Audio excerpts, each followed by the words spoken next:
하나님 말씀 보도록 하겠습니다. 갈라디아서 3장 1절부터 9절까지의 말씀입니다. 갈라디아서 3장 1절부터 9절까지의 말씀. 저와 여러분이 한 절씩 교독하고 마지막 절은 합독하도록 하겠습니다. 교독합니다. 어리석도다 갈라디아 사람들아, 예수 그리스도께서 십자가에 못 박히신 것이 너희 눈앞에 밝히 보이거늘 누가 너희를 꾀더냐? 내가 너희에게서 다만 이것을 알려하노니 너희가 성령을 받은 것이 율법의 행위로냐 혹은 듣고 믿음으로냐. 너희가 이같이 어리석으냐? 성령으로 시작하였다가 이제는 육체로 마치겠느냐? 너희가 이같이 많은 괴로움을 헛되이 받았느냐? 과연 헛되냐? 너희에게 성령을 주시고 너희 가운데서 능력을 행하시는 이의 일이 율법의 행위에서냐 혹은 듣고 믿음에서냐? 아브라함이 하나님을 믿음에 그것을 그에게 의로 정하셨다 함과 같으니라. 그런즉 믿음으로 말미암는 자들은 아브라함의 자손인 줄 알지어다. 또 하나님이 이방을 믿음으로 말미암아 의로 정하실 것을 성경이 미리 알고 먼저 아브라함에게 복음을 전하되 모든 이방인이 너로 말미암아 복을 받으리라 하였느니라. 합독합니다. 그러므로 믿음으로 말미암은 자는 믿음이 있는 아브라함과 함께 복을 받느니라. 아멘. 주변에 있는 분들에게 이렇게 한번 인사하도록 하겠습니다. 날씨가 추워져도 당신이 있어서 걱정이 되지 않습니다. 옆에 있는 분들이 열받게 하기 때문에 추워도 별로 걱정이 되지 않는 귀한 교회가 되었으면 좋겠습니다. 물론 그런 게 아니고요. 교회라는 곳이 여러분에게 마음에 그리고 또 실질적인 따뜻함을 줄 수 있는 교회가 되길 소망합니다. 빛과 소금 교회를 통하여서 여러분의 마음 가운데 계절과 상관없이 항상 따뜻함이 있는 진짜 따뜻한 교회 되기를 주님의 이름으로 축원합니다. 네, 오늘은 갈라디아서 3장 1절부터 9절까지의 말씀을 가지고 밀정이라는 제목으로 하나님 말씀 증거하도록 하겠습니다. 이 갈라디아서는 여러분이 잘 아시는 것처럼 바울이 갈라디아 교회들에게 쓴 편지입니다.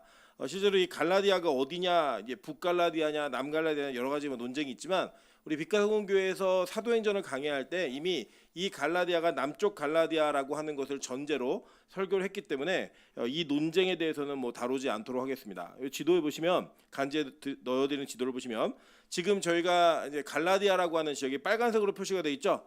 글씨가 그리고 연두색의 부분이 갈라디아인데 그 갈라디아 안에 있는 이 지역 안에 있는 도시들의 이름을 보시면 굉장히 익숙한 도시들이 많이 계실 거라고 생각합니다. 한번 볼까요? 버가도 있고요, 그죠? 그리고 밤빌리아, 그리고 루스드라, 이고니온, 그리고 안디옥, 더베 다 보이시나요? 여기가 바로 갈라디아 교회들입니다. 실제로 이 갈라디아 교회들을 통하여 하나님께서는 바울의 첫 선교의 문을 열어 가실 때에 바울을 통하여 교회들을 세우셨는데 이 교회들 속에서 어떤 일이 벌어졌냐? 처음에 바울은 이 전도를 다니면서 회당을 중심으로 복음을 전했습니다. 왜 그러냐면 회당은 매주마다 뭐가 선포되었죠? 구약 말씀이 선포되는 곳이에요. 그래서 이 구약 말씀을 기초와 근거로 하여서 예수 그리스도를 전했는데, 야, 너희가 읽고 있는 이 구약에 약속되어진 하나님이 바로 예수야, 이걸 전했거든요. 근데 이 전할 때마다 논쟁이 벌어졌습니다. 많은 유대인들이 어떤 이들은 그것을 믿었고 어떤 이들은 믿지 않았다라는 거예요. 그래서 믿는 자와 믿지 않는 사이에서 바울을 대하는 태도가 완전히 양극으로 갈라지게 되었습니다. 그래서 믿는 자들은 바울에게 영향을 받고 그 복음을 인정하고 받아들임으로 말미암아 그들이 교회가 되었고, 반대로 이 유대인들 가운데 구약을 아는 사람들이 바울이 전한 복음을 받아들이지 못했어요. 그래서 어떻게 예수가 메시아가 될 수 있느냐, 말도 안 되는 얘기다, 예수는 그리스도가 아니다라는 전제를 가지고 바울을 핍박하기 시작했습니다. 그래서 이 지역에다 바울이 핍박을 당해서 마지막 도착한 지역이 더베였고, 그 더베에서는 많은 제자들을 얻었다라고 이야기합니다. 그러니까 성경을 보면 바울이 여러 군데를 다니면서 복음을 전했는데 바울의 능력 때문에 교회가 세워지고 안 세워지고 아니었죠, 그죠? 동일한 사람이 다른 지역에 가서 계속 복음을 전했는데 어떤 지역에서는 복음을 받아들이기도 했고 어떤 사람들은 그 복음을 거부하기도 했어요. 그런데 가장 많은 제자가 모인 곳은 어디였어요? 더베라고 하는 곳이었다는 거예요. 이거 누가 정하신 거예요? 하나님이 정하신 거라는 거예요. 예를 들어서 이고니온에는 베드로가 가고 더베에는 바울이 가고 루스드라에는 이강도사가 갔는데 이강도사는 절이 세워지고 이러면, 야, 이게 능력 있는 자와 능력 없는 자의 차이에 있어서 교회가 세워지고 무너지는구나, 우리 이렇게 생각할 수 있잖아요. 근데 성경은 그렇게 얘기하지 않더라는 겁니다. 동일한 사람이 동일한 복음을 가지고 다른 지역에 갔더니 각 지역에 맞는 하나님께서 은혜를 주셔서 그 은혜 가운데 교회가 세워지고 또 교회가 핍박받기도 하고 또 바울이 도망가기도 하고 때로는 오랫동안 머무르면서 성경을 가르치기도 했다라는 거예요. 근데 이들에게 이 복음이 전해지는 과정 속에서 아주 특이한 일 하나가 벌어졌습니다. 그게 뭐였냐면 이방인들이 예수를 영접하기 시작한 거예요. 근데 이방인들이 여러분 그냥 생짜 이방인들이 아니었습니다. 실제로는 초기의 이방인들은 다 교회라고 하는 테두리, 그러니까 구약 성경을 읽는 회당에 가깝게 그들이 그것을 관심 있게 보든지 그 회당 안에서 이방인이지만 유대교에 입교하여서 말씀을 듣는 자들이었어요. 그래서 그들이 변화되는 그 과정 속에서 그들의 삶 가운데 이제 기존에 있는 사람들과 차이점이 생기기 시작했습니다. 그게 뭐냐, 바로 율법을 준수하느냐 준수하지 않느냐예요. 그 대표적 상징이 뭐였냐면 바로 할례를 받았느냐 받지 않았느냐, 이걸 가지고 율법을 지키느냐 지키지 않느냐에 대한 이야기들이 계속 되었다라는 것입니다. 그래서 제가 간지에 제가 표를 하나 넣어드렸는데 이 갈라디아 교회들은 비시디아, 안디옥, 이고니온, 루스드라, 더베라고 하는 지역에 있었고 각 지역에 있었던 주요 사건들이 기록되어 있습니다. 읽어보시면 돼요. 성경 구조도 다 있으니까 배운 내용이기 때문에 지나가도록 하겠습니다. 자, 그런데 바울이 이 갈라디아 지역에서 이렇게 성공적인 사역을 하고 돌아와서 1년 내지 2년 만에 이 갈라디아서를 쓰는 겁니다. 그러니까 되게 빠른 시간 안에 쓴 편지예요. 근데 이 갈라디아서에 어떻게 편지를 시작하고 있는지 한번 보도록 할게요. 갈라디아서 1장 1절부터 3절까지입니다. 사람들에게서 난 것도 아니요 사람으로 말미암은 것도 아니요 오직 예수 그리스도와 그를 죽은 자 가운데서 살리신 하나님 아버지로 말미암아 사도된 바울은 함께 있는 모든 형제와 더불어 갈라디아 여러 교회들에게 우리 하나님 아버지와 주 예수 그리스도로부터 은혜와 평강이 있기를 원하노라 라고 얘기합니다. 자, 여러분 여기에서 우리가 이 행간의 의미를 좀 읽어야 되는 필요성이 있습니다. 예를 들면 이런 거예요. 제가 여러분에게 그냥 어떤 권면을 하면서 제가 권사님, 집사님, 뭐 우리 성도님, 우리 형제를 위해 자매를 위해 기도하고 있습니다 라고 얘기하는 권면이 여러분에게 그냥 자연스럽게 전달되는 관계성이 좋으면 제가 굳이 빛가소금교회 담임 목사라고 얘기할 필요가 있어요, 없어요? 없잖아요, 여러분. 없는데 예를 들어 말을 안 들어요. 말을 이러면 막 이강도가 같이 멱살을 잡고 막 얘기하는 거예요. 막 간식 좀 더 달라고. 그러면 제가 나 이 교회 담임 목사야라고 얘기하는 건 뭐예요? 상대가 그 권위를 인정하지 않기 때문에 굳이 이 부분을 어필하는 거예요, 지금. 그런데 이 갈라디아의 교회들은 바울에 의해서 세워진 교회임에도 불구하고 바울이 자기의 사도된 신분을 너무나 장황하고 길게 얘기하더라는 겁니다. 그냥 뭔가 관계 가운데 문제가 생긴 거예요. 지금 이 관계가. 그 문제가 생겼다는 걸 여러분 기억하셔야 됩니다. 예를 들면 우리 연인이 사귀다가도 걔는 문제가 없을 때는요 별로 긴 말하지 않습니다. 그냥 긴 말하지 않아도 관계에 어려움이 없는데 자꾸 그 관계를 설명하는 얘기가 길어지기 시작하면 그게 무슨 일이 벌어진 거예요. 여긴 분명히 관계성 가운데 무슨 문제가 생긴 거라는 거예요. 그래서 여러분 보시면 지금 이 갈라디아 교회와 바울 사이에 커다란 문제가 발생했는데 이 문제가 발생한 원인이 뭐냐면 그들이 복음으로부터 떠났다는 거예요. 자, 한번 볼까요? 갈라디아서 1장 6절입니다. 자, 다 같이 한번 읽어보실게요. 자, 시작. 그리스도의 은혜로 너희를 부르신 이를 이같이 속히 떠나 다른 복음을 따르는 것을 내가 이상하게 여기노라. 자, 그리스도의 은혜로 너희를 부르신 이를 이같이 어떻게 떠났대요? 속히 떠났다라고 얘기합니다. 속히라는 헬라어가 타케오스라는 단어인데 이 단어의 뜻이 뭐냐면 급히, 빨리, 경솔히라는 의미가 있습니다. 그러니까 같이 빨리빨리 해라고 얘기하더라도 그 빨리빨리를 하다가 빨리빨리해서 서둘러서 뭔가를 잘하는 일이 있지만 빨리빨리 하다가 경솔히해서 실패하는 경우가 있잖아요. 그 빨리라는 단어를 얘기할 때 부정적인 단어가 바로 이 타케오스라는 단어예요. 그 떠나다라는 단어가 헬라어로는 메타티템이라는 단어인데 이 단어의 뜻이 뭐냐면 옮겨지다, 이동하다, 위치를 바꾸다라는 뜻입니다. 그래서 자기의 진영, 그러니까 이게 어느 때 쓰였냐면 탈영병이 생길 때 이 단어를 썼어요. 그 탈영병이 자기의 위치를 원래 자리에서 바꿔갖고 적의 진영으로 가면 그 얘기를 할 때, 변절자들을 얘기할 때 이 단어를 쓴 겁니다. 그러니까 바울이 지금 복음의 군사된 교회에게 뭐라고 쓰고 있냐면 야, 너희들이 그리스도의 은혜로 말미암아 부르심을 받았는데 너희가 경솔하게 그리스도를 떠나서 어디로 갔다는 거예요? 다른 복음으로 갔다는 거예요. 다른 복음으로. 이 다른 복음으로 갔다라고 얘기하는 것을 통하여 바울은 지금 이 교회의 위기가 무엇인지를 너무나 분명하고 정확하게 얘기하더라는 거예요. 여러분들 이게 충격이 뭐냐면 바울이 이 편지를 쓴 시점이 그들이 은혜 받고 예수 믿어 교회가 된 지 약 1년에서 길어야 2년 정도 되는 시점에 이 내용을 썼다라는 거예요. 그러니까 뭐냐, 이 사람들에게는 그 복음의 뿌리가 약하고 그들에게 지속적인 은혜가 공급되어지는 통로가 단절되니까 그들이 원래의 자리를 떠나 다른 것을 주워먹기 시작하더라는 거예요. 그 다른 것을 통하여 자신들의 교회가 믿었던 복음의 완전한 그 하나님의 진리가 무너지고 있는 것들을 발견하게 되는 것입니다. 그리고 오늘 여러분이 읽으신 갈라디아서 3장 1절에서 3절은 이렇게 얘기하는 거예요. 어리석도다 갈라디아 사람들아, 예수 그리스도께서 십자가에 못 박히신 것이 너희 눈앞에 밝히 보이거늘 누가 너희를 깨더냐. 내가 너희에게서 다만 이것을 알려 하노니 너희가 성령을 받은 것이 율법의 행위로냐 혹은 듣고 믿음으로냐. 너희가 이같이 어리석으냐. 성령으로 시작하였다가 이제는 육체로 마치겠느냐라고 얘기했습니다. 여러분, 바울이 지금 뭐에 대한 걱정과 염려가 있는 거냐면 그들이 이 복음을 온전하게 믿고 예수 그리스도를 인정하는 그 가운데서 교회가 되었는데 그들이 떠난 이유가 뭐냐면 그 예수만으로 충분하지 않다라는 거예요. 그러면서 무언가 다른 것들이 자신들의 삶 가운데 존재하고 신앙생활 가운데 있어야 하지만 그 믿음이 진짜로 인정받는다라고 착각을 한 겁니다. 그래서 그 착각 속에 거길 누가 뚫고 들어왔느냐. 자, 보세요.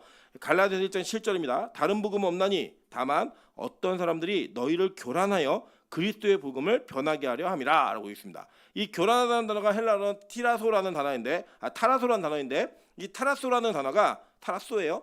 이 뭐냐면 헝클어뜨리다, 어지럽히다 이런 뜻이에요.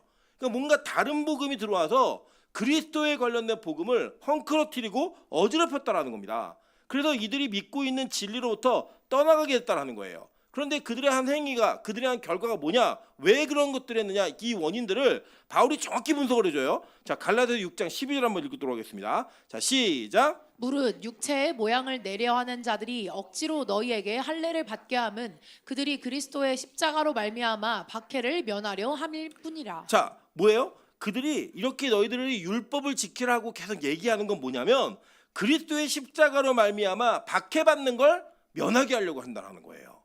그게 뭐예요, 여러분? 잘 기억하세요. 그리스도의 십자가를 붙들면 반드시 뭐가 온다는 거예요?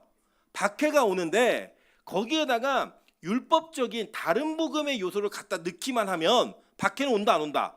안 온다는 거예요. 여러분, 지금요 우리 한국 교회가 실패한 것 중에 하나가 뭐냐면 이 다른 복음에 대한 이 그 허용의 범위를 너무나 넓혀놨습니다. 여러분, 교회 안에요 문화적인 접근이 필요할까 안 필요할까요? 필요하죠. 교회 안에 불신자나 새신자가 옴을 통해서 그들이 편안하게 느끼는 것들이 필요해요 안 필요해요? 필요하죠. 왜 안 필요하겠습니까? 기존의 성도들이 교회를 더 친근감 있게 느끼고 교회 안에서 자신들의 삶이 더 윤택해지거나 삶의 질이 올라가는 것들이 교회 사역 가운데 필요해요 안 필요해요? 필요하죠. 필요합니다. 그런데 문제는 뭐냐면 그 필요한 것들의 범위가 있다는 거예요. 그 범위가 뭐냐? 십자가로 말미암는 박해를 여러분 유지하는 상태에서 필요하다는 거예요. 되게 중요한 겁니다. 예를 들면요, 교회가 타 종교에게 욕을 먹지 않으려고 하면 그리스도로 말미암는 구원을 그리스도로만 이루어지는 구원을 포기하면 됩니다. 포기하면 돼요. 그것만 포기하면요 다른 종교에게 비난받을 이유가 있다 없다? 없다는 거예요. 여러분, 예배를 여러분의 회사 생활과 잘 조율해 가면서 회사 생활이 여러분의 예배보다 앞서 있다는 것만 우리가 인정해 주기 시작하면 여러분, 그 회사에도 여러분 핍박받을 일이 있어요 없어요? 없어요. 가정에서 교회보다 가정이 먼저다라는 타이틀을 가지고 남편에게, 아내에게, 자녀들에게 더 예배보다 더 많은 것들을 투자하고 많은 것들을 허용해주면 여러분 핍박이 이루어질 리가 있어요 없어요? 없더라는 거예요. 여러분, 그게 그리스도인들이 이 세상의 것들을 포용할 수 있는 한계점이에요. 한계점. 그 한계가 무너지면 안 된다는 겁니다. 여러분, 예를 들어서 예배를 열심히 드리잖아요. 그 예배에 열심히 집중하면 세상이 우리를 이상하게 볼까요? 정상으로 볼까요? 이상하게 봅니다. 진짜 희한하게 봐요. 누구도 희한하게 보냐면 같은 예수를 믿는다라고 하는 교인들도 우리 이상하게 봅니다. 그죠? 맞아요. 다 오는 거예요. 이상하게 봐요. 그 이상하게 보는데 그 이상하게 보는 시선이 여러분 저도 불편하고 여러분도 불편하고 다 불편하다고요. 그래서 우리는 이제 예를 들면 예배를 오더라도 매일 예배를 올 때 매일 어디 가니 물어보면 뭐라 그래요? 어디 거기 가. 나 바쁜 일이 있어서 막 얘기하고 막 둘러대요. 술을 안 마시는 것도 왜 안 마셔? 한약을 먹어서 몸이 건강에 안 좋아서 막 이렇게 둘러대는 게 왜 좋냐? 여러분이 예수를 믿는다라고 하는 흔적을 남기지 않으면 그 일로 인해 핍박받는 일이 없어진다는 거예요. 여러분 생각해 보세요. 사장에게 사장이 주는 술을 거부할 때 저 예수 믿어서 먹을 수 없습니다 하고, 제가 요새 한약을 먹고 있는데 200만 원짜리 한약을 먹고 있어서 술을 마실 수 없습니다 하고요. 뭐가 더 이해받기 쉬울까요?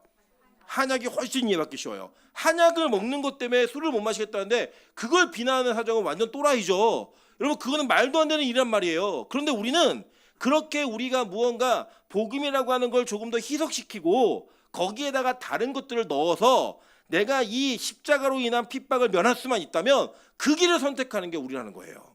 왜 목 쉬었어? 뭐 통성기도다 이게 아니라 감기야. 얘기하는 게 훨씬 남들에게 이상한 시선을 받지 않기 위한 나를 보호하는 장치로서 우리는 그것을 사용하고 있다는 겁니다.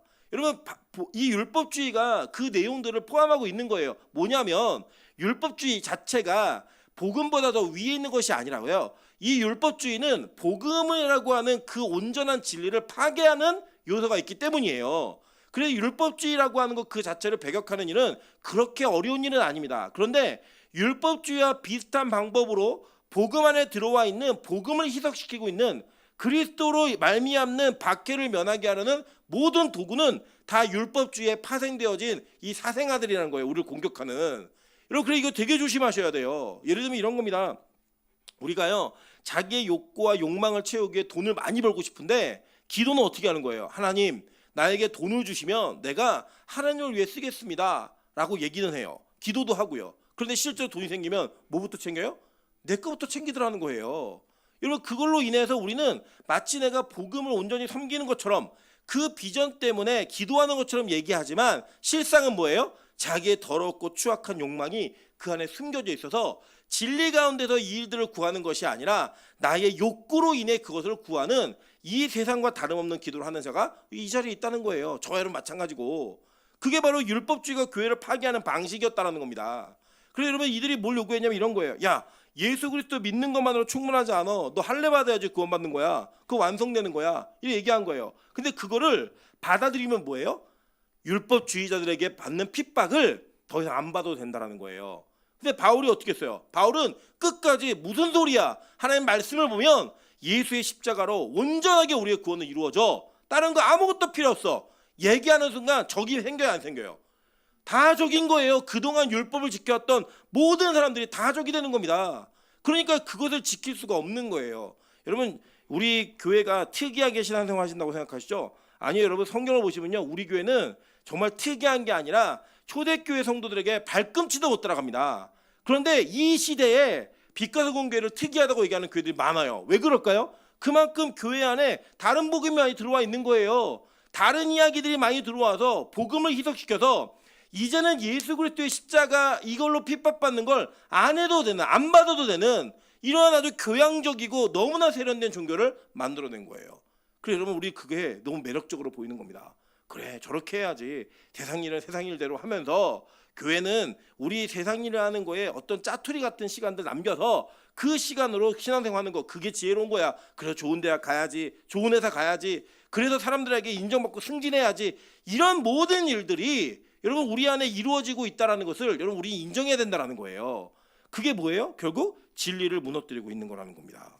여러분 그래서요 저는요 우리 빛가서공 교회가 그렇게 튼튼하고 건강한 교회라고 생각하지 않습니다. 왜냐하면요 우리 이따가도 보겠지만 이렇게 복음을 벗어나는 교회들이 갈라디아 교회들이었어요. 그런데 이 복음을 벗어나는 사람들도 있었다는 겁니다. 누군지 한번 볼게요. 자 골로새서 4장 14절 한번 읽어보겠습니다. 시작. 사랑을 받는 의사 누가와 또 데마가 너희에게 문안하느니라. 자 여기에 여러분이 잘 아는 이름이 두 사람이 나와요. 한 사람은 누가예요. 누가는 여러분 아시는 것처럼 누가복음을 쓴 사도행전을 쓴 이 바울의 주치의였습니다. 주치. 계속 따라다니면서. 그런 한 사람이 누가 나오냐? 데마가 나온다는 거예요. 여러분 데마가 어떤 사람이었냐면 골로새 교회에게 편지를 쓸 때 바울이 같이 문안인사라는 동역자 중에 한 사람이었어요. 데마가. 누구예요? 바울의. 여러분 우리가 이렇지 않겠습니까? 우리가 이제 지나가다가도 누군가 친한 사람이 유명해지거나 어떤 사람과 함께 있었다라는 그것 때문에 갖는 여러분 그 프라이드가 좀 있잖아요. 그리고 그 사람 옆에 섰다라고 하는 것 때문에 갖는 나의 이력이 뭔가 좋아지는 것 같은 느낌이 있어요. 근데 여러분 복음이라고 하는 영역에서 바울의 동역자였다. 되게 위대한 거 아니에요? 그죠? 뭐 꿈꾸고 싶은 일이잖아요. 근데 그 사람이 누구였냐? 데마였다라는 거예요. 자, 빌레몬서 24절 한번 보겠습니다. 이거 빌레몬서 1장밖에 없어요. 자, 그리스도 예수 안에서 나와 함께 갇힌 자 에바브라와 또한 나의 동역자 마가 아리스타고 데마 누가가 문안하느니라. 우리 주 예수 그리스도의 은혜가 너희 심령과 함께 있을지어다라고 얘기했어요. 자, 여기 보니까요, 이 바울이 에바브라하고 마가 아리스타고 그리고 데마 누가를 함께 넣어서 뭐라고 부르고 있냐면 동역자라고 부르고 있어요. 이 동역자라는 헬라어가 시네르고이라는 단어인데요. 이게 뭐냐면 우리 6.25를 겪었던 우리 세대 아니잖아요. 동지, 전우, 그리고 막 옛날 로마 군대들을 통치하는 그리고 다스리고 있는 백부장, 천부장들이 동지들이요 막 얘기할 때 쓰는 단어예요. 이게 군사용어입니다. 군사용어. 우리 독립운동에 관련된 영화 보시면 동지 막 부르는 게 있잖아요. 그런 단어로 부르는 그 정도의 끈끈함이 있는 단어였어요. 군대적 용어예요. 이게 그렇게 불렀던 사람 중에 하나가 누구예요? 데마라는 거예요. 데마. 이 데마가 뭐랬냐 한번 볼게요. 디모데후서 4장 10절부터 11절. 여러분 다 같이 읽어보겠습니다. 시작. 데마는 이 세상을 사랑하여 나를 버리고 데살로니가로 갔고 그레스게는 갈라디아로 디도는 달마디아로 갔고. 자, 데마가 어떻게 했대요? 세상을 사랑해서 누구를 버렸대요? 나를 버렸다라고 얘기하는 거예요. 여러분 근데 이게 어디냐면 디모데후서 4장입니다. 디모데후서 4장. 그럼 제가 지금 그 간지에다가 전체 바울이 쓴 서신서가 어떤 순서로 기록되어 있는가 일반적으로 학자들이 인정하는 순서대로 기록해 놨어요. 그리고 그 옆에다가 일반적으로 연구되어지는 사본학적인 그 연대를 제가 넣어놨습니다. 자, 넣어놨는데 한번 보시면 자, 아까 갈라디아서 이게 제일 처음 쓴 서신이에요. 바울이 이게 이제 남갈라디아라고 하는 전제를 가졌을 때입니다. 이 사도행전의 여행이. 자, 근데 여기 보시면 이 AD 48년부터 49년 사이에 쓴 거예요. 이 책 자체가. 그런데 쭉 보시면 이제 골로새서가 나오죠. 골로새서는 AD 몇 년에 쓴 거예요? 60년에서 62년 사이에 쓴 거예요. 그리고 빌레몬서는 언제 쓴 거예요? 동일한 시기에 썼죠. 비슷한 시기에 썼던 옥중서신이에요. 물론 이제 자유로운 게 구금 상태였지만 옥에 갇혔을 때 쓴 서신이 바로 골로새서와 빌레몬서였습니다. 이때까지만 하더라도 이 데마는 바울의 뭐였어요? 동지였다고요. 영적 동지. 그랬는데 자 보세요. 디모데후서는 AD 67년에 쓴 거예요. 몇 년이 지났어요? 그 60년이라고 따지면 이 61, 62, 63, 64, 65, 66, 67 몇 년 지났어요? 7년이 지난 시점에 이 데마가 뭐 한 거예요? 완전 변절을 된 거. 변절을 해가지고 어떻게 했느냐? 이 바울을 버리고 세상을 사랑하여서 자기가 믿고 따르고 전하고 그리고 가르치고 배웠던 그 복음에 이 세상을 갖다 넣더라는 거예요. 이걸로 충분하지 않다라고 해서 그 세상을 넣어버려서 자기가 그동안 그렇게 전했던 복음으로부터 변절된 자가 되는 이런 일들을 행하는 그런 우를 범하게 되었다는 겁니다. 여러분 이 데마가 이렇게 될 때 누가 알았겠어요? 그게 몇 년 만에? 7년 만에. 여러분 왜 이것이 우리에게 또 위기가 되어지냐면 우리 빛가서 공개가 매일 예배 드리는 지 이제 7년째입니다. 이 7년째 된 시점에 야 내가 이만큼 드렸으니 이제는 무언가 나의 삶을 찾아야겠다. 나의 유익을 누려야겠다라는 여러분 선택을 하시면 누구 되는 거예요? 데마 되는 거예요. 데마. 7년 동안 한 게 어딘데? 한 게 뭐가 의미가 있다고요? 여러분 제가 너무 절망적인 소식을 알려드릴게요. 여러분 신앙생활은 그리고 매일 예배는 우리 죽는 날까지 드리는 겁니다. 예. 우리 죽기 전까지 병상에 누워서라도 드릴 거 제가 드리게 해드린다 그랬잖아요. VR 갖다가 악력 씌워드리고 제가 돌아가시기 전까지 진짜 하나님의 말씀을 듣고 예배드리는 것들을 멈추지 않게 할 수 있도록 도와드릴 거예요. 우리 교회가 그거 해드릴 겁니다. 그러니까 이게 우리의 신앙생활에 몇 년짜예요 이제? 이제 시작이라고요. 이제 시작 첫 출발이에요. 여러분 이 장로교가 특별히 우리 예정론을 믿는 빛가소금교회 교단이 공격받는 교리 중에 하나가 예정론. 왜 예정론이냐면 예정론이 구원받을 자가 정해져 있다는 거예요. 근데 이 교리를 잘못 이해하면 어떻게 이해할 수 있냐면 내가 아무것도 안 하고 그냥 뭐 별짓을 다 해도 구원받기로 작정되었으니까 나는 구원받아. 이런 예정론은요 성경에서 가르친 적이 없어요. 예정론은 어떻게 이해하는 거냐면 하나님의 관점에서만 이해하는 거예요. 결과론적으로만 이해하는 겁니다. 예를 들어서 제가 예정 가운데 구원받은 사람일까 아닐까요? 몰라요. 그냥 제가 믿는 거예요. 근데 그 믿음이 제 믿음이잖아요. 제 믿음. 근데 하나님의 선택이 있어야지만 그 믿음이 유효한 믿음이 되는 겁니다. 즉 여러분 여러분 스스로도 내가 그래 내 얼굴로 우리 빛과성교회 중간 이상한 가지 이런 확신이 있으시죠? 아닐 수 있다고요. 그 객관적이지 않아요. 그냥 내 주관적인 개념이에요. 여러분 그 믿으시면 여러분 자유예요. 그렇지만 그것이 인정받는 거는요 여러분 스스로가 하는 게 아니라고요. 우리의 구원의 확정과 예정은 하나님의 손에 달려 있는 겁니다. 거기는 완전한 하나님의 영역이에요. 누가 구원받았다, 구원받지 못했다 아무도 얘기할 수 없어요. 하나님만 결정하시는 영역이에요.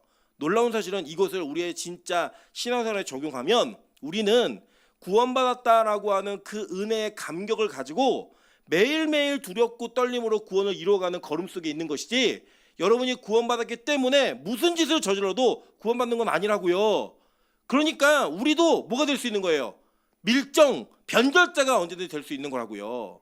여러분 성경에 실제 우리나라 역사에 어떤 일이 있었냐면요, 이 해방 직전, 비슷한 해방이 되기 직전에 독립운동하는 분들이 변절한 케이스들이 있습니다.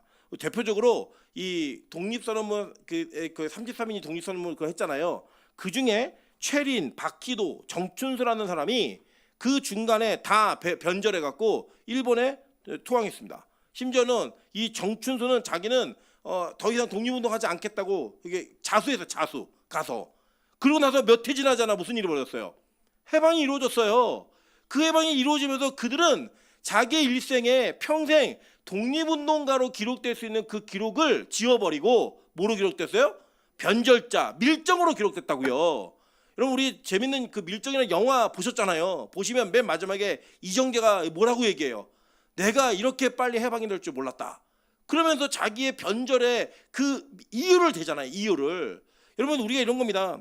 십자가, 예수 그리스도, 복음, 예배, 이런 우리의 삶이 너무나 지겹고 힘들 때가 있어요. 내가 세상에서 이렇게 살아도 될까? 이거 조금 세상에 좀 더 호의적인 입장을 가야 되지 않을까? 내가 뭔가 좀 모으고 남들보다 뛰어난 것들을 갖춰가면서 그렇게 사는 것이 멋진 것이 아닐까? 라는 여러분 고민이 들 때가 있다고요. 그리고 마치 그 구원과 그 하나님의 계획과 재림과 심판이 너무 멀리 있는 것처럼 생각이 들 때에는, 심지어는 일어나지도 않을 것 같다는 그런 마음이 들 때는요, 그걸 선택하는 게 어렵지가 않아요. 근데 여러분 주님이 내일 오셔도 이상하지 않은 거잖아요. 아니 지금 당장 오셔도 이상하지 않은 게 재림이라고요. 그렇다면 우리가 그 재림을 진짜 믿는다면 지금 우리의 일생 속에 어떤 일이 있던 간에 복음을 향한 온전한 걸음, 그리고 이 달려감을 멈추지 않아야 되는 필연적인 이유가 저와 여러분의 신앙생활 가운데 있는 겁니다. 아유 내가 그래도 60년 70년 신앙을 했으니 그런 게 어디 있어요. 죽는 날까지 하나님 앞에 십자가 붙들고 서는 거예요. 예배에 대한 것들을 포기하자고 서는 거예요. 요새 보면 저를 포함해서 우리 모두가 다 어떤 예배를 매일 드린다고 하는 것에 대한 매너리즘에 좀 있는 것 같아요. 예배 자체가 감격이고 기쁨이고 나의 영혼의 소생됨을 경험하는 시간이 아니라 내가 드려왔으니까 이 정도 그냥 드리는 것은 내 신앙생활의 기본이라고 생각하면서 거기에다가 우리 자꾸 다른 뭐 갖다 넣는 거예요. 야 내가 매일 예배 드리고 있으니 이 정도는 해도 되겠지, 요거는 해도 되겠지. 그러면서 하나하나씩 포함시킨 것들 때문에 우리가 뭘 포기해요? 여러분 십자가 때문에, 그 그리스도 때문에 고난받고 핍박받는 걸 피해가더라는 거예요. 여러분 저는 빛과성공교회가 이런 위기로부터 벗어나는 교회가 되어야 된다고 생각합니다. 왜냐 여러분 잘 보세요. 한국교회요, 부흥한 교회들 중에 예배 사랑하지 않았던 교회 없습니다.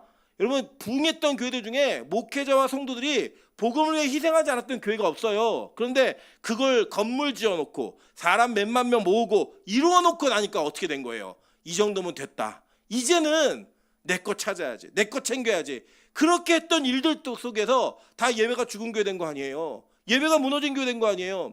여러분 한국교회에 그렇게 많은 인원들이 모이고 저는 커다란 건축물을 지은 교회들이 뜨거웠던 때가 있었겠어요, 없었겠어요?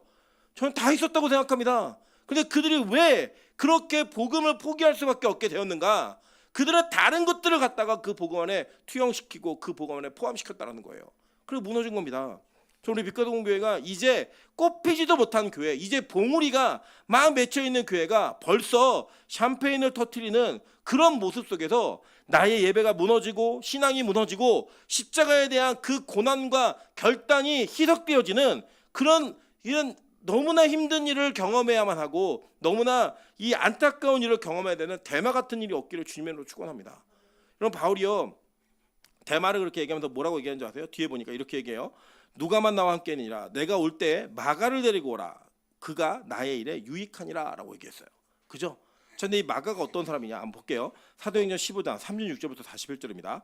며칠 후에 바울이 바나바더러 말하되 우리가 주의 말씀을 전한 각 성으로 다시 가서 형제들이 어떠한가 방문하고 하자 하고, 바나바는 마가라는 요한도 데리고 가자 하나 바울은 밤빌리아에서 자기들을 떠나 함께 일하러 가지 아니한 자를 데리고 가는 것이 옳지 않다 하여 서로 심히 다투어 피차 갈라서니라고 얘기해요. 자, 이게 무슨 일이 있었냐면 이 마가라는 요한은 이 바나바의 조카예요. 근데 이 조카가 마가가 누구냐면요, 마가 다락방의 그 주인입니다. 주인. 이 마가가 다락방에 이 120명이 모여 있었다고 하면, 여러분 지금 우리 집에 120명 초청할 수 있는 분 없죠? 그럼 마가가 부자야, 부자 아니에요? 아, 부자예요. 부자니까요. 이 마가가 전도 여행을 다니는 게 여러분 너무나 힘들었던 거예요. 여러분 이게 이 부자들이 이렇게 그 돼지고기 먹는 거 힘듭니다. 제가 아직도 기억나는 게 제 고3 때 제 친구를 데리고 가서 대패 삼겹살을 먹었더니 얘가 깜짝 놀라는 거예요. 이게 무슨 고기냐고. 그래서 야, 이거 돼지고기야 했더니 자기 돼지고기 처음 먹어본대요. 어려운 게 아니고 맨날 소만 먹어가지고 돼지라는 고기를 처음 먹어본대요. 어머니가 소만 먹였다는 거예요. 여러분 그런 것처럼 얘는 돼지고기가 이 하층민들이 먹는 고기였던 거예요. 자기가 먹는 고기 아니었던 거죠. 누가 그렇게 힘들었어요? 마가가 힘들었던 거예요. 막 침대도 없고 매트리스도 약하고 막 다니면 막 바울이 계속 전도시키고 떼약볕에 막 내보내고 막 피부 타는데 막 이런 거 막 관리가 안 되니까 나 집에 갈래로 갔단 말이에요. 가니까요 다음번에 야, 그 마가 요한 한번 기회 더 주자. 그래서 이 삼촌이 데려가라 그러니까 너 이거 친인척 그 해가지고 너 이거 다 그 이해 충돌이야 하지 마 막 이러면서 막 바울하고 다투기 시작한 거예요. 어떻게 됐냐? 이 선교팀이 깨져버렸어요. 이 깨지는 가운데 이 깨지는 거에 그 중간에 이들 껴있던 사람이 누구예요? 바로 마가였단 말이에요. 마가. 근데 이 마가가요 칼을 간 거예요. 어떤 칼을 갈았을까요? 야, 내가 부잣집 샌님처럼 살다가 보니까 복음을 망쳤고 우리 삼촌이 나 때문에 이런 멸시천대를 받았구나. 그래서 이 마가가요 뭐가 되기로 작정했냐면 내가 그리스도를 위해서 고난받겠다 작정한 거예요. 그래, 여러분 이 마가가 뭘 했는 줄 아세요? 마가가요 마가복음을 쓴 거예요. 베드로의 제자가 되어서. 여러분 놀랍지 않습니까? 그래가지고 뭘 했느냐면 마가가 나중에는 자기가 키우던 대마가 떠난 바울이 마가를 데리고 오래요. 그가 나의 일에 뭐래요? 유익한 자라는 거예요. 처음에는 뭐였어요? 복음의 방해자였다고요. 복음으로 인한 고난과 핍박을 거절했던 사람이었는데 그 거절했던 자가 뭘 한 거예요? 이제는 복음에 도움이 되는 자가 되어서 바울의 복음에 필요한 자가 되었다라는 겁니다. 심지어 그가 기록한 마가복음을 여러분 지금 읽고 있는 거예요. 이게 여러분 빛과 소금 교회가 저는 걸어야 될 길이라고 생각합니다. 처음엔 좀 지지부진했는데 가는 거예요 끝까지. 모르는 일이라니까요. 곽소진이 제일 먼저 권사가 될지 모르는 일이에요. 지금 여기는 없지만 모르는 일이라고요. 그거 누가 어떻게 알겠어요 그걸. 예? 모르는 일이라는 겁니다 여러분. 예? 저희 우리 빛과 소금 교회에서 하나님께서 우리를 세워가시는 가정 속의 일 가운데 우리가 아무도 예측할 수 없고 우리가 기대할 수 없는 일들을 하나님께서 이루시고자 하면 이루고 가시는 거예요 그걸. 그래서 여러분 어쩌면 지금 내가 이 복음에 필요하고 내가 일꾼이라고 생각하는 자들 중에 복음의 밀정이 있을 수도 있다는 거예요. 내 마음 가운데 복음의 밀정이 있을 수 있다는 거예요. 그게 뭐예요? 내 마음 가운데 아니 이제 나는 정말 예배 때문에 힘든 거 그만해야겠어. 내 좀 다른 것도 좀 갖다 놓고 내 삶도 좀 있어야지. 그런 거 자꾸 갖다 넣으니까요 뭐예요? 무너지는 거예요. 그게 한국에 그래서 망했습니다. 그거 허용해줘가지고 그거 괜찮다고 얘기해줘가지고 그래서 망한 거예요. 여러분 저는요 우리 빛과 소금 교회가 동일하게 그 망했던 전철을 밟았던 교회들 눈앞에서 보면서 같은 길을 걷지 않는 은혜가 있기를 소망합니다. 그래서 볼게요. 또 복음으로 돌아온 자가 누가 있었는가? 빌레몬서 11장 11절이에요. 11절. 갇힌 중에서 나은 아들 오네시모를 위하여 내게 간구하노라. 그가 전에는 내게 무익하였으나 이제는 나와 내게 유익함으로 라고 얘기해요. 여러분 이 오네시모가 어떤 사람이었어요? 빌레몬의 노예였잖아요. 근데 도망갔어요. 해를 끼치고 도망갔다고요. 그래서 도망가가지고 누굴 만나요? 바울을 만나서 회심했습니다. 바울이 뭐라고 얘기했냐면 야 빌레몬아 내가 거기에 갇혔거든? 원래 네가 나를 와서 수발을 들어야 되는데 너 대신 오네시모가 하고 있다. 그래서 내가 얘를 양자로 삼았어.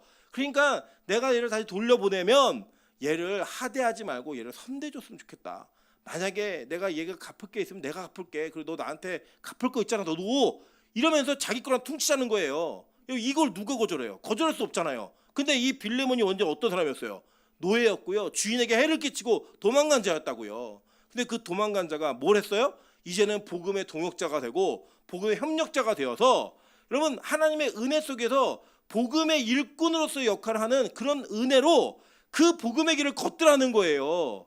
여러분 그래서 이 길을 걸어가는 거 이거는 뭐가 필요한 거예요? 진짜 자기 자신을 내려놓고 하나님을 바라보는 마음으로 한 걸음 한 걸음 걷는 그 길에 이 걸음이 여러분 우리 필요한 겁니다.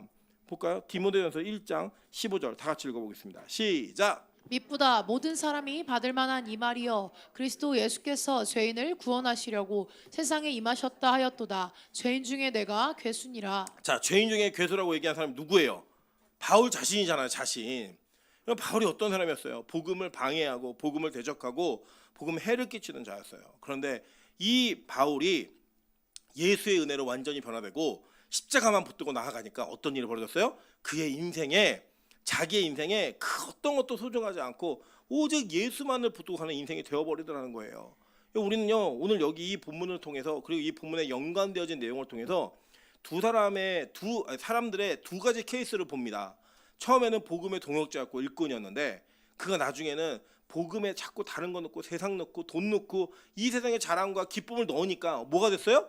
배신하고 바울을 버리고 떠난 자가 되어버렸어요. 반면에 처음에는 복음을 방해하고 복음에 적응하지 못하고 복음에 협조적이지 않았지만 그가 예수 그리스도를 붙들고 그 십자가의 은혜를 온전히 깨닫고 나서 자기의 인생을 다 던지니까 뭐가 되었어요? 복음에 유익한 일꾼이 되더라는 거예요. 뭐가 되실 거예요? 오늘 선택하시는 거예요.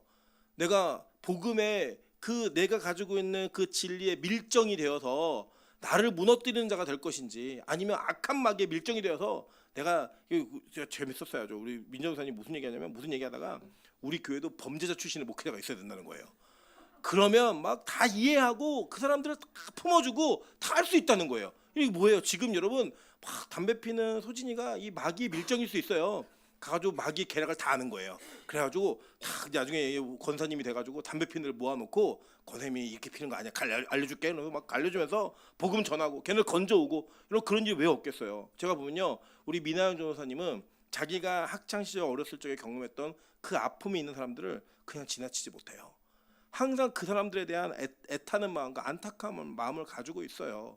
마찬가지예요. 저는 이 누구가 제일 눈에 제일 밟히냐면 자기가 온전하게 그냥 뭐 모태신앙으로 신앙생활 잘하고 있다고 생각하면서 자기 믿음이 있다고 생각하는데 실제로 믿음이 없는 사람들이 제일 눈에 제일 많이 밟혀요. 제가 그랬던 사람이니까. 그 변화되어지는 것이 얼마나 큰 은혜인지를 제가 경험하고 나니까요. 여러분 그런 사람들만 보이더라는 거예요. 그런 사람들만. 저는 지금 우리 교회 가운데 복음에 적응하지 못하고 여전히 죄를 짓고 있고 여전히 적응하지 못하고 있는 그분들에게도 하나님 주신 소망이 있다고 생각합니다. 근데 어쩌면 우리가 예배를 드리고 있다고 하면서 내가 남들보다 더 기도하고 더 예배 자리에 있다고 하는 우리에게 여러분 복음으로부터 배신할 수 있는 밀정의 역할을 하는 그런 요소가 우리 안에 있을 수 있는 요소가 더 많다는 거예요. 더. 그거를 여러분 오늘 깨버리지 않으면 부숴버리지 않으면 복음을 속히 떠나 배신하는 자가 될 수 있는 우리 영역이 우리에게 있다라는 겁니다. 그래서 여러분 저는요 오늘 이 밤에 여러분 스스로 여러분의 믿음을 확인하시는 은혜가 있길 소망합니다. 내가 어떤 자리에서 어떤 위치에 있는가? 어쩌면 내가 목사, 전도사, 간사 이런 직분, 장로, 권사라는 직분 때문에 내가 가지고 있는 믿음이 안전하다고 생각하면서 여전히 그 매너리즘에 빠져서 예배라는 것이 감격도 없고 기쁨도 없고 이제는 세상과 좀 타협하면서 신앙생활 해야겠다라는 마음을 먹으신 분이 있다면 오늘 돌이키는 은혜가 있길 소망합니다. 반면에 여전히 내가 복음의 방해자 같고 아직은 복음에 뛰어들지도 못했고 여전히 나는 이 복음에서 소외된 사람 같은 분들이 계시다면 소망을 가지시길 소망합니다. 하나님께서 바꿔주시면 그 은혜 가운데 여러분 변할 수 있습니다. 고린도 후서에서 바울은 고린도 교회에게 이렇게 편지합니다. 고린도서 13장 5절부터 9절입니다. 너희는 믿음 안에 있는가 너희 자신을 시험하고 너희 자신을 확증하라. 예수 그리스도께서 너희 안에 계신 줄을 너희가 스스로 알지 못하느냐. 그렇지 않으면 너희는 버림받은 자니라. 우리가 버림받은 자가 되지 아니한 것을 너희가 알기를 내가 바라고 우리가 하나님께서 너희로 악을 조금도 행하지 않게 하시기를 구하노니 이는 우리가 옳은 자임을 나타내고자 함이 아니라 오직 우리는 버림받은 자 같을지라도 너희는 선을 행하게 하고자 함이라. 우리는 진리를 거슬러 아무것도 할 수 없고 오직 진리를 위할 뿐이니 우리가 약할 때 너희가 강한 것을 기뻐하고 또 이것을 위하여 구하니 곧 너희가 온전하게 되는 것이라. 바울은 고린도 교회에게 쓴 편지에서 이렇게 얘기합니다. 너희는 믿음 안에 있는가 너희 자신을 시험하고 너희 자신을 확증하라. 시험하다라는 단어는 헬라로 도키마조라는 단어인데 이게 무슨 단어냐면 이 재련할 때 대장간 가면 땅땅 때리는 소리 나잖아요. 그 재련할 때 그 단련하다라는 의미가 있습니다. 확증하라는 거예요. 계속 확증하라는 거예요. 여러분 많이 친 칼은 더 예리하고 날카로워집니다. 계속 이 불에 담궜던 이 금은요 순수한 100%의 순도를 가질 수가 있습니다. 그걸 계속 하라는 거예요. 계속. 왜요? 우리 믿음이 진짜 아닌지 확증하라는 거예요. 그렇게 도키마저 해보라는 겁니다. 불순물을 다 제거해내라는 거예요. 다른 복음이 들어오지 못하도록. 여러분 어쩌면 우리가 그냥 주일날 예배 안 빠지고 나는 직분이 있기 때문에 난 당연히 구원받았고 난 당연히 누군가를 가르칠 수 있고 당연히 나는 선포할 수 있는 자라고 생각했다면 여러분 오늘의 말씀은 우리에게 큰 충격을 주어야만 합니다. 여러분 가룟 유다가 예수 팔지 아무도 몰랐습니다. 그리고 데마가 바울을 떠나 세상을 사랑해서 그 길로 갈지 어떤 누구도 예측하지 못했습니다. 그런데 그 일은 7년 만에 벌어졌고 갈라디아 교회가 그 은혜를 경험하고 2년 만에 1년 만에 돌아설 줄 우리 어떤 누구도 예측하지 못했습니다. 근데 그 일은 벌어졌습니다. 그래서 그 일이 우리에게 없을 거라는 확신은 여러분 그건 교만입니다. 저는 우리 교회가 이 말씀을 밤 깊이 새기는 은혜가 있길 소망합니다. 하나님 나에게도 그런 일이 있을 수 있겠군요. 내가 믿음 있는 자처럼 보이지만 내가 바뀐 것처럼 보이지만 내가 하나님을 사랑하는 것처럼 보이지만 내가 예배를 사랑하는 것처럼 말은 하고 있지만 하나님 진짜 내심의 내면에는 정말 제일 아닌 사람이 알 수 있겠군요. 하나님 오늘 내 믿음을 확증하는 은혜가 있게 도와주시고 계속 단련함으로 말미암아 주님 꼭 온전한 믿음의 순도를 가질 수 있는 은혜가 있게 도와주시옵소서. 그렇게 기도하는 저와 여러분 되시기를 주님의 이름으로 축원합니다.